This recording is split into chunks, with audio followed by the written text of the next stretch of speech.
Hi. ഇപ്പം ഞാൻ ഇങ്ങനെ ആലോചിക്കുകയായിരുന്നു, നമുക്ക് എന്തുകൊണ്ടാണ് ഇങ്ങനെ കുറച്ച് നേരം വെറുതെ ഇരിക്കാൻ പറ്റാത്തതെന്ന് ആലോചിക്കുകയായിരുന്നു. കാരണം നമ്മുടെ മനസ്സിങ്ങനെ എപ്പോഴും ചാറ്റർ ചെയ്തുകൊണ്ടിരിക്കും. അതായത് റിപ്പീറ്റഡ്ലി ഇങ്ങനെ സംസാരിച്ചുകൊണ്ടേയിരിക്കും. ഒരിക്കലും നമുക്ക് റെസ്റ്റ് തരാറേ ഇല്ല. അപ്പോൾ ചിലരത് റിയലൈസ് ചെയ്യില്ല. അവർ ആ മനസ്സിൻ്റെ ആ ഒരു പാറ്റേണിൽ അങ്ങനെ പെട്ട് കിടന്ന് മനസ്സിൻ്റെ പിന്നാലെ പോകും. മനസ്സ് നിയന്ത്രിക്കുന്ന ഈ ജീവിതം ഞാനാണ് നിയന്ത്രിക്കുന്നത് എന്നുള്ള തെറ്റിദ്ധാരണയില്ല. ഈ മനസ്സ് ഞാനാണെന്ന് വിചാരിച്ചുകൊണ്ട് അങ്ങനെ ഒരു വല്ലാത്തൊരു ജീവിതം ജീവിച്ച് കുറേ പേര് അങ്ങനെ പോകും. അതങ്ങനെ അല്ലാത്ത കുറച്ച് ആൾക്കാരുണ്ട്. അവർ റിയലൈസ് ചെയ്യും, ഓക്കെ, മനസ്സ് ഇങ്ങനെ ഒരുപാട് ചാറ്റർ ചെയ്യുകയാണ്. ഈ മനസ്സ് പറയുന്ന കാര്യങ്ങളെല്ലാം ഞാനല്ല. മനസ്സ് എനിക്കൊരു താല്പര്യവുമില്ലാതെ, എനിക്കൊരു ആഗ്രഹവുമില്ലാത്ത, അല്ലെങ്കിൽ ഞാനല്ലാത്ത കാര്യങ്ങൾ പറയും. ഇത് ഞാൻ ഉപയോഗിക്കേണ്ട ഒരു ടൂളാണ് മനസ്സ്. പക്ഷേ ആ മനസ്സ് ഇപ്പോൾ എന്നെ നിയന്ത്രിക്കാൻ ശ്രമിച്ചുകൊണ്ടിരിക്കുകയാണ്.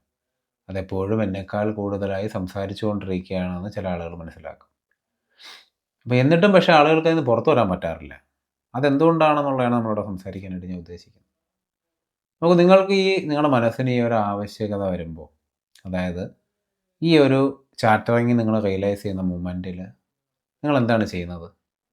ഓബിയസ്ലി നമ്മൾ ആദ്യം ആലോചിക്കുന്ന കാര്യം എങ്ങനെ ഈ ചാറ്ററിങ് നിർത്താം, അല്ലെങ്കിൽ മനസ്സിങ്ങനെ കണ്ടിന്യൂസ് ആയിട്ട് സംസാരിച്ചുകൊണ്ടിരിക്കുന്ന ഈ പ്രോസസ്സിനെ എങ്ങനെ നിർത്താം എന്നായിരിക്കും നമ്മൾ ആദ്യം ശ്രമിക്കുന്നത്.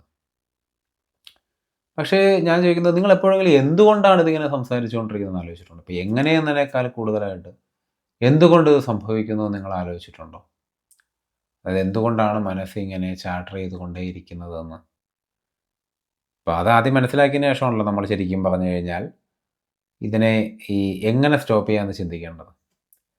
പക്ഷെ ഞാൻ പറയുന്നത് എന്തുകൊണ്ടാണെന്ന് മനസ്സിലാക്കിയാൽ നിങ്ങൾക്ക് ഓബിയസ്ലി ചിലപ്പോൾ അതായത് ഇപ്പോൾ എങ്ങനെയെന്നൊരു വഴി ഇല്ലാണ്ട് തന്നെ ചിലപ്പോൾ മനസ്സിൽ നിർത്താൻ സാധിച്ചെന്നിരിക്കും, അല്ലെങ്കിൽ ഒരു കാംനെസ് അങ്ങനെ കൊടുക്കാൻ സാധിച്ചെന്നിരിക്കും. അപ്പോൾ നമുക്ക് ആദ്യം അത് നോക്കാം. എന്തുകൊണ്ടായിരിക്കും മനസ്സ് എപ്പോഴും ഇങ്ങനെ സംസാരിച്ചുകൊണ്ടിരിക്കുന്നത്? ഭയം ഒരു വലിയ ഘടകമാണ്, അല്ലേ? ഭയം ഒരു വലിയ ഘടകമാണ്. നമ്മളെ മനസ്സിങ്ങനെ ചാറ്റർ ചെയ്യുന്നതിൻ്റെ ഒരു പ്രധാന ഘടകം ഭയമാണ്. ഭാവിയെ പറ്റിയുള്ള, കഴിഞ്ഞു പോയ കാര്യങ്ങളെ പറ്റിയുള്ള ഇന്നലെ ഞാൻ ഒരാളുമായിട്ട് തർക്കിച്ചു. അന്നെനിക്ക് ഇന്ന കാര്യം മറുപടിയായിട്ട് കൃത്യമായി അവന് കൊടുക്കാൻ സാധിച്ചില്ല.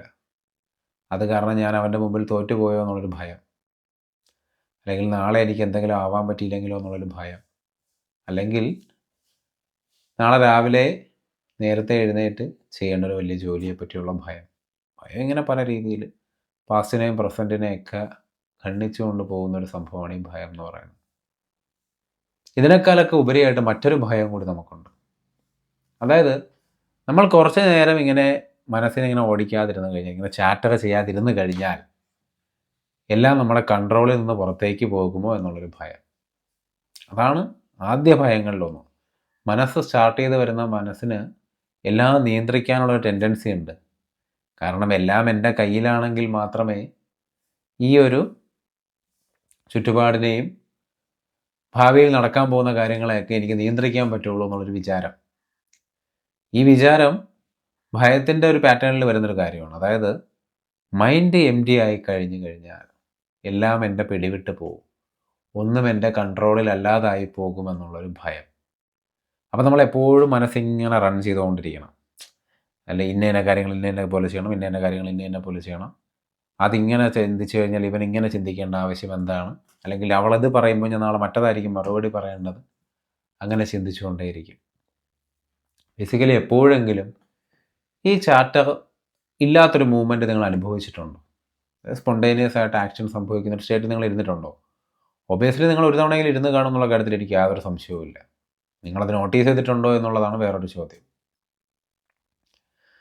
അപ്പോൾ ഭയമാണ് ഈ മനസ്സിൻ്റെ ഈ ഓട്ടത്തിൻ്റെ പ്രധാന റീസൺ എന്നാണ് ഞാൻ മനസ്സിലാക്കുന്നത്. എനിക്ക് ഭയമില്ല എന്ന് പറയാൻ ഒരുപാട് ആളുകൾക്ക് താല്പര്യം ഉണ്ടായിരിക്കാം. എന്നെ നിയന്ത്രിക്കാൻ എൻ്റെ മനസ്സിനാവില്ല, ഞാൻ അതിനേക്കാളൊക്കെ അപ്പുറത്താണ്, ഭയമുള്ളത് കൊണ്ടല്ല ഞാനിങ്ങനെ ചിന്തിക്കുന്നത്, എനിക്ക് ബുദ്ധിയുള്ളത് കൊണ്ടാണ് ഞാനിങ്ങനെ ചിന്തിക്കുന്നത് എന്നൊക്കെ വിചാരിക്കുന്ന ആളുകളുണ്ട്. ഞാൻ മനസ്സിലാക്കുന്നത് highest form of intelligence work out ചെയ്യുന്നത് ചിന്തകൾ ഏറ്റവും കുറവുള്ള മനസ്സിലാണെന്നാണ്. അവിടെ സ്പോണ്ടേനിയസ് ആയിട്ട് സ്വാഭാവികതയോടുകൂടി ആക്ഷൻ നടക്കുന്നതാണ് എൻ്റെ അനുഭവം. അങ്ങനെയാണ്, അതാണ് ഞാൻ പറയുന്നത്. വേറെ ആരും പറയുന്ന കാര്യം ഞാൻ റിപ്പീറ്റ് ചെയ്യാൻ ഉദ്ദേശിക്കുന്നില്ല. അപ്പോൾ എങ്ങനെ നമുക്ക് ആ ഒരവസ്ഥ, അതായത് മൈൻഡ് എം ടി ആവുന്ന ഒരു അവസ്ഥ ക്രിയേറ്റ് ചെയ്യാൻ നോക്കാം. ഇപ്പം ഞാൻ നിങ്ങളോട് സംസാരിക്കാൻ നേരത്ത് ഞാൻ ഈ വീഡിയോ എടുക്കുന്നതിന് മുമ്പ് ഒന്നും പ്ലാൻ ചെയ്തില്ല. എന്താണ് പറയേണ്ടതെന്ന് ഞാൻ ആലോചിച്ചില്ല. ഞാൻ വളരെ സ്പോണ്ടേനിയസ് ആയിട്ടാണ് ഇപ്പോൾ സംസാരിക്കുന്നത്. അതുകൊണ്ട് തന്നെ ചിലപ്പോൾ ഈ പറയുന്നതിൽ തെറ്റുണ്ടാവാം, എനിക്കറിയില്ല. പക്ഷേ എങ്ങനെയാണ് എനിക്ക് സ്പോണ്ടേനിയസ് ആയിട്ട് സംസാരിക്കാൻ സാധിക്കുന്നത്? ഈ അവയർനെസ് എന്ന് പറയുന്ന വാക്ക് അല്ലെങ്കിൽ കോൺഷ്യസ് ആക്ടിവിറ്റി എന്ന് പറയുന്ന വാക്ക് വളരെ മിസ്യൂസ് ചെയ്യപ്പെട്ടു പോയി. ഞാൻ ബേസിക്കലി ഇപ്പോൾ ചെയ്യുന്നത് എന്താണെന്ന് വെച്ച് കഴിഞ്ഞാൽ വളരെ അറ്റൻഷനോടുകൂടി പറയുക എന്നുള്ളതാണ്. ഞാൻ വളരെ അറ്റൻറ്റീവായിട്ടാണ് ഈ വീഡിയോ ചെയ്യുന്നത്. അറ്റൻറ്റീവായിട്ട് ഞാൻ ഈ വീഡിയോ ചെയ്യുമ്പോൾ ഞാൻ ഈ ചെയ്യുന്ന ആക്ടിവിറ്റിയിൽ എൻ്റെ എല്ലാ സെൻസുകളും അർപ്പിച്ചാണ് ചെയ്യുന്നത്. അങ്ങനെ ചെയ്യുമ്പോൾ എനിക്ക് ചിന്ത എന്ന് പറയുന്ന ഒരു ഫാക്കൽറ്റി വർക്ക് ചെയ്യില്ല. അത് വർക്ക് ചെയ്യാതിരിക്കുമ്പോൾ തന്നെ എന്താണ് സംഭവിക്കുന്നത്?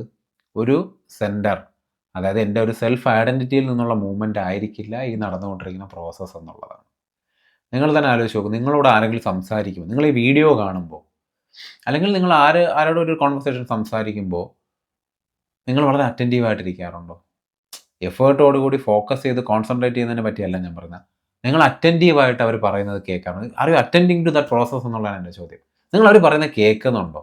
അതോ നിങ്ങൾ എന്തൊക്കെയോ ആലോചിച്ചുകൊണ്ടിരിക്കുകയാണ്, പ്ലാൻ ചെയ്തുകൊണ്ടിരിക്കുകയാണ്, അല്ലെങ്കിൽ ലൈക്ക് നിങ്ങൾ ആ വ്യക്തി പറയുന്ന വാക്കുകളേക്കാൾ അപ്പുറം അദ്ദേഹത്തിൻ്റെ ഫീച്ചേഴ്സൊക്കെ ഫോക്കസ് ചെയ്തുകൊണ്ടിരിക്കുകയാണ്? Are you attentive? നിങ്ങൾ അറ്റൻറ്റീവായിട്ടാണ് കേൾക്കുന്നതെങ്കിൽ ആ മൂമെൻറ്റിൽ കേൾവി എന്ന് പറയുന്ന ഒരൊറ്റ പ്രോസസ്സായിരിക്കും സംഭവിക്കുന്നത്. എന്ന് വെച്ചാൽ ലോകമൊക്കെ മാഞ്ഞു പോയി നിങ്ങൾ അവിടെ ഇല്ല, അങ്ങനെയൊന്നുമല്ല ഞാൻ പറയുന്നത്. I don't want to make it superstitious. നിങ്ങൾക്ക് വളരെ ബ്യൂട്ടിഫുള്ളായി അറ്റൻഡ് ചെയ്യാൻ പറ്റും. നിങ്ങൾ വളരെ ബ്യൂട്ടിഫുള്ളായി അറ്റൻഡ് ചെയ്യുമ്പോൾ എന്താണ് സംഭവിക്കുന്നത്? രണ്ട് കാര്യം സംഭവിക്കുന്നതായിട്ടാണ് എൻ്റെ അനുഭവത്തിലുള്ളത്. ഒന്ന്, നിങ്ങളുടെ എല്ലാ സെൻസുകളും, നിങ്ങൾക്ക് 5 സെൻസ് ഉണ്ടെന്നാണ് പറയുന്നത്, നിങ്ങളുടെ എല്ലാ സെൻസുകളും ആ ഒരു അറ്റൻഡിങ് എന്ന് പറയുന്ന ഒരു പ്രോസസ്സ്, ആ പ്രോസസ്സിലേക്ക് പോകും. നിങ്ങൾ കൃത്യമായി കേൾക്കുകയാണെന്ന് പറയാൻ പറ്റും. നിങ്ങൾ അത്രയും കൃത്യമായിട്ട് കേൾക്കുമ്പോൾ സംഭവിക്കുന്ന ഒരു കാര്യം എന്താണെന്ന് വെച്ച് കഴിഞ്ഞാൽ, ആര് പറയുന്നതാണോ നിങ്ങൾ കേൾക്കുന്നത്, അയാൾ പറയാൻ ഉദ്ദേശിച്ചതിനേക്കാൾ കൂടുതൽ കാര്യങ്ങൾ നിങ്ങൾക്ക് ഗ്രാസ്പ് ചെയ്യാൻ പറ്റും. അപ്പോൾ ചിലപ്പോൾ പറയാൻ വിട്ടുപോയ ചില കാര്യങ്ങൾ നിങ്ങൾക്ക് കേൾക്കാൻ പറ്റിയെന്ന് വരാം. അതിനൊരുപാട് ഭയങ്കര സൂപ്പർസ്റ്റിഷ്യസ് ആയ അല്ലെങ്കിൽ സൂപ്പർ നാച്ചുറലായ ചില ആസ്പെക്ട്സുകളുണ്ട്. അതിനെപ്പറ്റിയൊന്നും ഞാൻ പറയുന്നില്ല. നിങ്ങൾക്ക് അനുഭവിച്ചാൽ okay, it's up to you, nothing more about that. പക്ഷേ ഇത് പറയുന്ന ഒരാൾക്ക്, നിങ്ങളോടൊരാളൊരു കാര്യം പറയുമ്പോൾ നിങ്ങൾ ശരിക്കും അയാൾ പറയുന്നത് അറ്റൻറ്റീവായിട്ട് കേൾക്കുകയാണെങ്കിൽ അയാൾക്കൊരു ഭയങ്കര സമാധാനം. ഇപ്പോൾ അയാളുടെ വിഷമമാണ് നിങ്ങളോട് പറയുന്നതെങ്കിൽ അയാൾക്കൊരു ഭയങ്കര സമാധാനം തോന്നും. അതുപോലെ തന്നെ അയാൾ പറയുന്നൊരു വിഷമം പിടിച്ച കാര്യമാണെങ്കിൽ നിങ്ങൾ വളരെ അറ്റൻറ്റീവായിട്ടാണ് അത് കേൾക്കുന്നതെങ്കിൽ, നിങ്ങൾ മനസ്സുകൊണ്ടല്ല, നിങ്ങളുടെ ശരീരം കൊണ്ടല്ല നിങ്ങളത് കേൾക്കുന്നതെങ്കിൽ, are you simply attending to that എന്നാണെങ്കിൽ, ആ ഒരു വിഷമം നിങ്ങൾക്കൊരു സൊല്യൂഷൻ പറയാനും അത് മനസ്സിലാക്കാനും സാധിച്ചെന്നിരിക്കാം. പക്ഷേ അത് നിങ്ങളെ ബാധിക്കുന്ന ഒരു കാര്യമായിട്ട് മാറില്ല.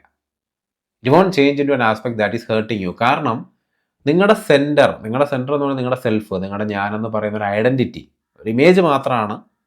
അതിൽ നിന്നാണ് നിങ്ങൾ കേൾക്കുന്നതെങ്കിൽ തീർച്ചയായും ഈ കേൾക്കുന്ന കണ്ടൻറ്റ് നിങ്ങളുടെ ആ ഒരു സെൽഫിനെ ബാധിക്കുന്ന തരത്തിലുള്ള എന്തെങ്കിലും കാര്യമാണെങ്കിൽ അത് നിങ്ങൾ അഫക്റ്റ് ചെയ്യും. അപ്പോൾ നിങ്ങളൊരു കംപ്ലീറ്റ് അറ്റൻഷൻ കൊടുക്കുകയാണെന്നുള്ളത്, if you are completely attending to that process എന്നാണെങ്കിൽ നിങ്ങളുടെ ഒരു സെൻറ്ററിൽ നിന്ന്, ആ ഒരു ഐഡൻറ്റിറ്റിയിൽ നിന്നല്ല നിങ്ങൾ കേൾക്കുന്നത്. അത് പിന്നെ എവിടെ നിന്നാണ് കേൾക്കുന്നത് എന്നുള്ള ചോദ്യത്തിനോട് പ്രസക്തിയില്ല.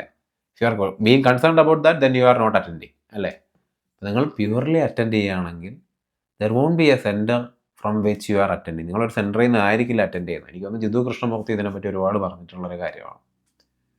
അപ്പോൾ അറ്റൻഡ് ചെയ്യുന്നുണ്ടോ?